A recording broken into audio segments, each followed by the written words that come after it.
Hey folks, it's Maxie here and welcome to another TEW2020 video. You join us on the road to All Out with another episode of Dynamite. Looking to carry on from last week's show, where we had the sold out event in Rochester, New York at the Blue Cross Arena, and we're hoping again to do the same and get a good rating.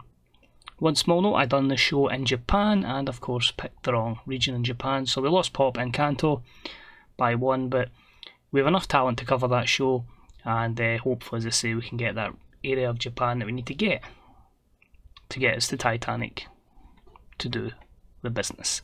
But without further ado, this is this week's AEW Wednesday Night Dynamite. So this week we are in Spartanburg, South Carolina, and our 6 pre-show matches in the sold out 15,000 attendance are as follows.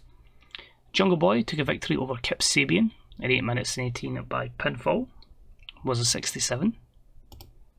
We saw Joey Janela pick up a win over Doug Williams in 7:44 with a moonsault foot stomp at 48. We saw Shinsuke Nakamura defeat David Finlay Jr. in 7:50 with a triangle choke, 69. Pretty good stuff there. Nakamura seems a wee bit re-energised, revitalised. He seems to have really done well. He had that match up on that Japan show, the main event of it. And just seems to be getting some really good ratings, so maybe we've got a breath of fresh air into Shin. Will Hobbs destroys Marco Stunt in 8:03 by pinfall, 48. Hobbs is slowly but surely getting over. And then we saw Dr. Britt Baker, DMD, defeat Kaylee Ray in 7:33 by pinfall, 57. Great chemistry between them, and Britt just continues to gain some momentum. And we also saw the Machine Brian Cage pick up the win over Trent Seven in 8:02 with a pump handle facebuster, 69. Nice. So I started the show and we get a spectacular 99 rating, where we have Chris Jericho come out and basically confirm that he's accepted Tommy End's challenge for the big matchup at All Out. He says End can keep trying and trying. He's never going to beat Chris Jericho. And if he wants me embarrassing him on the biggest stage in pro wrestling, then I'll certainly do that. It brings out Kenny Omega. Kenny just says he's looking forward to it. It's going to be a spectacular match. But he hopes both guys are aware of the main event tonight. Jericho's going to be teaming with Kenny, and they're going to be taking on Tommy End and Adam Cole. Adam Cole does come out and he says he just hopes that John Moxley stays the hell away. He's dead para, but he says he wants to be mixed champion forever. But he doesn't like this fact he's got a lunatic constantly over his shoulder. So a 99 rating for that opening segment. Our opening contest of the evening was a superb matchup that saw Miro defeat Cody Rhodes in 17:49 by count out because of a CM Punk distraction. So a 75 here. We had to protect Cody Rhodes. He wasn't going to put Miro over. But I felt like this could benefit two things. You've got the Cody Rhodes CM Punk feud, and we need to get Miro closer to Hangman, so a bit of overness gain for Miro certainly should help him here, so hopefully that works out for us. Cody then just says, what is this with Punk continually getting in my business? You haven't been in the ring in over 8 years. You're going to be nowhere near ready, Punk. Why don't you put yourself in the ring next week on Dynamite and show that you're still capable before you can even take me on? So 82. We had another decent match, Pete Dunne over Austin Creed in 11:22 with a bitter end, a 74. Just really reeling because Pete Dunne lost the other week there, but I still want to keep him with very good momentum. So he picks up the win over Austin Creed.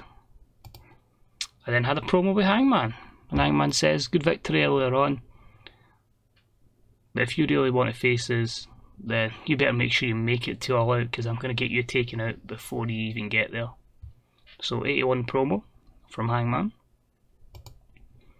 Triple threat action, decent matchup, saw Garza Jr. defeat Johnny Gargano and AJ Styles in 12:09 when Garza Jr. pinned AJ Styles with the El Morito. Garza was the weak link.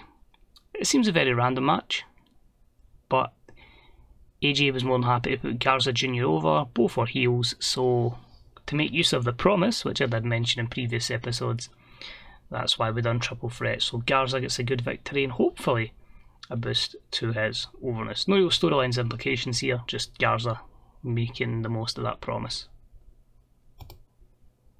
And after the match-up, we just see Private Party come down and just beat the crap out of Gargano, continuing that feud between MJF, Stable, The Uprising, and Gargano, Darby Allin, etc. And that was a 58 rated segment. We carry on with the stable. We see Absolute Ricky Starks with his manager MJF in his corner. Shame we didn't get a boost from MJF, but it's just basically him saying, you know, it's a shame what happened to MJF, you know what I mean, but he's got to show that the Uprising are still great, especially with him in the corner. So this is going to be an instance of he's going to teach Samoa Joe a lesson. 72 there, and Absolute Ricky Starks does win in a good matchup in 13:52 with a Buster Keaton. MJF did some good work at ringside. A 77, if I can get Ricky Starks to Samoa Joe's level, brilliant. And just think Joe's getting an 80, and he's not even that particularly over.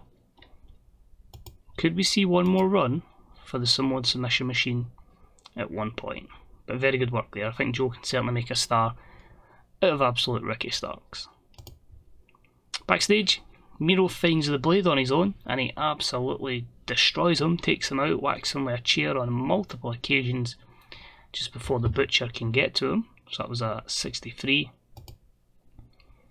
And we had trios action where it was Sir Brody Lee alongside the recruitment specialists defeating Mike Sydal, Laredo Kid, and Sonny Kiss in 5:20 with John Silver pinning Mike Sydal for Enziguri. 54. Brody's just far above everyone else. I'm trying to get some overness and some momentum to Reynolds and Silver, but they're still at like 18 over. They're still ice cold momentum. It's going to be really, really tricky to get them over in time for All Out.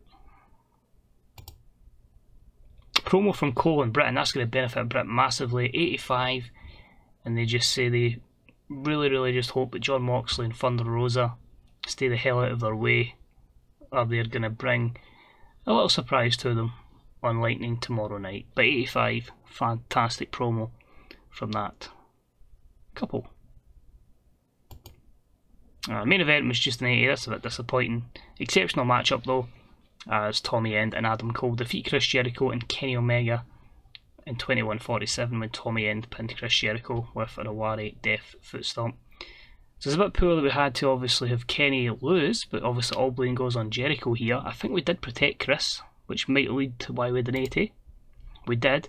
So we're hoping here that we'd still get a decent match rating, but Tommy has a bit more overness getting that match up with Chris Jericho. So we end with 84.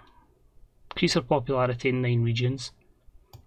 I'm quite happy with that because, as I say, it really does help get a lot of our matches kind of have the overness between two workers a bit closer, so then it leads to the unpredictability of who's going to win. So I could completely change my mind on the day who's going to win, pending how it goes down. Show's getting fantastic reviews, and that's about it. I'm not going to say in Bad Luck Valley, I've seen enough people. So Bronson Reed's here, but he'll debut after, or he'll debut in Japan, and we'll work something over there before he comes over. 3.32 and Trent 7. Your momentum's dead, and that'll stay that way, mate. No point in sugarcoating it. But we're already making good money with ticket sales, already making good money with broadcast revenue, so hopefully we can make a good bit of profit this month. I just got to quickly have a wee quick look to see, did Miro make much of a gain for beating Cody? There you go, 80. So Miro could probably even be close to going for the big title. Cody still fairly over, which is good. Another one is Tommy End's been kind of restricted at 73. I think he's pop capped, which is a bit disappointing. But the other one we'll look at just before we finish up is Dr. Britt Baker, DMD. Progress, it's not the most amount of progress in the world, but she's still gaining. Like, she's lost a little bit because of that loss she had to Thunder Rosa, but she's certainly making waves. Statlander, we've got a long way to go with Chris. I'll need to work on her, but Thunder Rosa is slowly, if I can find her, TH, slowly getting there.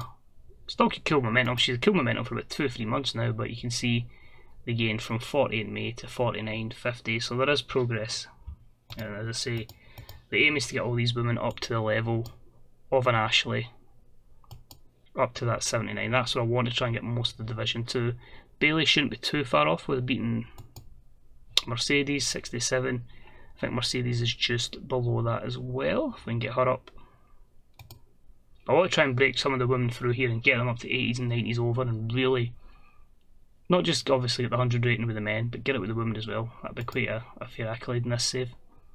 But I've glad done enough. Thank you very much for watching. A wee thumbs up, super appreciated. Any comments on this, your own saves, if ever, wrestling in general. Too much Football Manager in the brain. And yeah, if you're new here, the sub button just drops these videos in your inbox every couple of days. Take it easy. See you soon. Bye bye.